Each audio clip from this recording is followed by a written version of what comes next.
जातिगत शोषण सहना पड़ रहा है। यानी कि इस देश में अभी भी हमारी सामाजिक हैसियत नहीं बदली। मैंने तो लंबे समय से उनको भी कहा कि आप भी हमारे साथ जुड़ जाओ।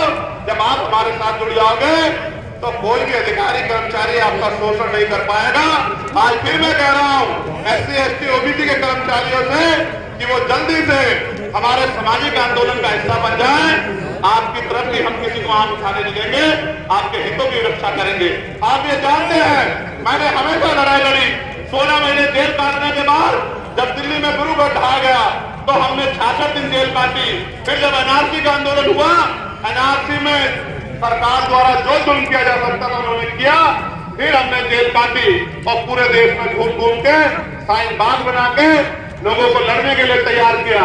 उसके बाद कोई ऐसा मसला नहीं है, चाहे वो मुस्लिम समाज का हो, चाहे वो किसानों का आंदोलन हो, चाहे महिला पहलवानों का आंदोलन हो, जिन बेटियों को अपमानित करने का काम भारतीय जनता पार्टी के नेताओं ने किया, सीना ठोक के हमने उन बहन बेटियों के सम्मान में लड़ने का काम किया, तमाम तरह की मुसीबतें सहने का काम किया।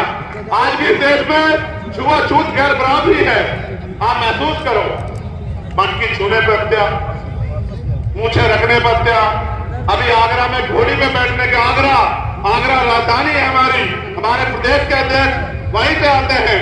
उसी आगरा में घोड़ी में बैठने को लेके शेड्यूल कास्ट के लोगों को अपमानित किया गया। उसके साथ साथ अभी मध्य प्रदेश में शिव मंदिर जाने के लिए वाल्मीकि समाज के लोगों को अपमानित करने का काम इन्हीं भारतीय जनता पार्टी के नेताओं ने किया। ये होते कौन है इस देश में? इस देश को बेचने वाले कोड़ी कोड़ी करके सारे सरकारी उपकरणों को अडानी अंबानी को बेचने वाले, अडानी अंबानी के गुलाम होते कौन है? देश को बर्बाद करने वाले। हम अपने देश की रक्षा करना जानते हैं, हम अपने देश को कमजोर नहीं पड़ने देंगे। आज हमारे बहुत सारे साथी देश भर में मोर्चा लेके खड़े हैं। हम EVM के खिलाफ भी लड़ रहे हैं, इलेक्ट्रल बॉन्ड को भी बेनकाब कर रहे हैं। पूरे देश में हमारा संगठन है, हमारी यूनिट है। भाई जावेद भाई, हिजाब भाई, सलीम भाई, CO कल्याण सिंह जी, तमाम हमारे साथी, हिमांशु जी, महक सिंह जी, तमाम हमारे साथी अन्य प्रदेशों में आंदोलन को मजबूत कर रहे हैं। एक झटके की जरूरत है कि आंदोलन का पटल ऊंचा हो जाए। ये पटल ऊंचा करने की जिम्मेदारी नगीना लोकसभा के लोगों के ऊपर है। अगर नगीना लोकसभा के लोगों ने तय कर लिया तो आंदोलन को आगे बढ़ने से कोई नहीं रोक सकता है। और आंदोलन को कामयाब करने की जिम्मेदारी जब नगीना के लोगों पे है तो नगीना के लोगों को कमर कस लेनी चाहिए। जब नगीना के लोग कमर कस लेंगे फिर कोई मतलब नहीं बैठता कि कोई भी साजिश, कोई भी षड्यंत्र आजाद समाज पार्टी को यहाँ कामयाब होने से रोक पाए।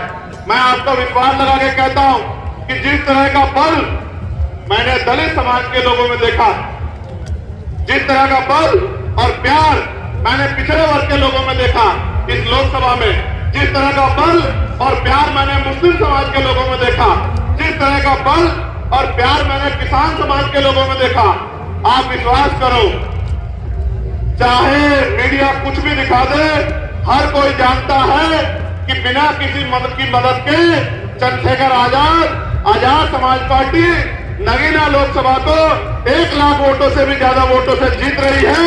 इस बात की खबर सबको है।